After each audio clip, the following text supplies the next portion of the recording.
In today's video, I will be explaining why the Republicans are certain to win the House of Representatives and why I believe that they will win more than 240 seats. Now I'm going to start off with the 538 website, which is a website that has a Democratic bias.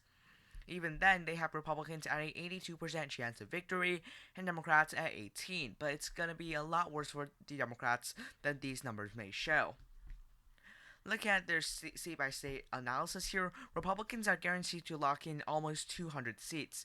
Republicans are certain to win about 198 seats, while Democrats are only locking in 167. Not the best for the Democratic Party. By adding the likely and lean seats, Republicans will already be at a majority, while Democrats would still be trailing far behind. And this is not even the worst thing for the Democratic Party. Many of the toss-up seats definitely favor the Republicans. For example, Susan Wild's seat in the Pennsylvania 7th District. We can take a look at that seat here on 70 to win. It's currently rated as a seat that Republicans are favored to win. Susan Wild is not the most popular incumbent, for instance, and even that seat is only rated a toss-up. We can go to Matt Cartwright's seat as well, a seat that Republicans in 2020, Donald Trump won by a couple points. And looking at the House forecast there, despite this being a seat that Trump, I think, won by a decent margin, the seat is currently rated Democratic. That just shows you how bad the Democrats' chances are at the Senate, at the House of Representatives. Now we can just look at the 538 Interactive House website. It says it's a toss-up in the Senate, but even though it's basically a toss-up in the Senate, Republicans have better than an 8 in 10 chance at winning the House. So just looking at this here, we can look at pick House winners. Alaska's first is quite complicated there.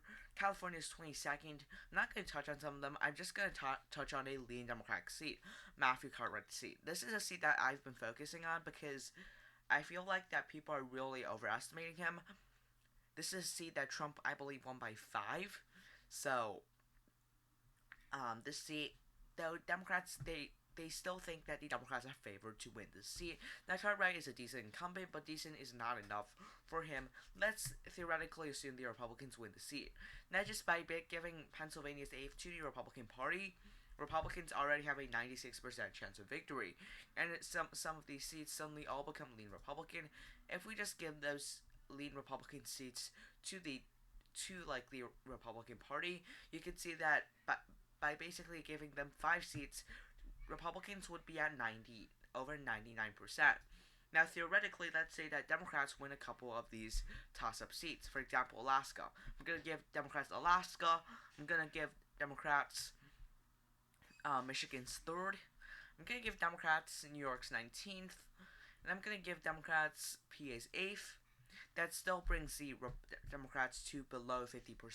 So even if I give a lot of the toss-ups to the Democratic Party, Democrats are still falling slightly behind the Republicans. That just shows you how bad the Democrats are doing. And in the 2022 House Interactive Map, by 270 to win, you can see that Republicans are already in a majority before I fill in any of the toss-up seats. And we have a grand total of 28 toss-ups. Most of these toss-ups are clearly favored to go to the Republican Party, not to mention that some of these lean Democratic seats could very well go to Republicans as well. For example, Kansas's district here, this is Kansas's 3rd district, held by Sharice Davids, a seat that is rated about a R+5, R+3 according to the 538 website, with a, given that the generic ballot is even. Currently speaking, Republicans are expected to win the generic ballot by about 5% in my opinion. So based on that, this seat should have a R+8 partisan lean. A similar thing in Ohio's, let me just see here, so for Ohio's 9th, Marcy Caper, she's in a seat that's really doesn't look very good for her. She's in the fight for her life. Her district was never competitive until this recent election cycle. And just looking at this does not look very good for her either. I mean, this is a seat that is also rated as R+2. If Republicans win a generic ballot 5-5, as I expect them to, that means that the seat will be R+7.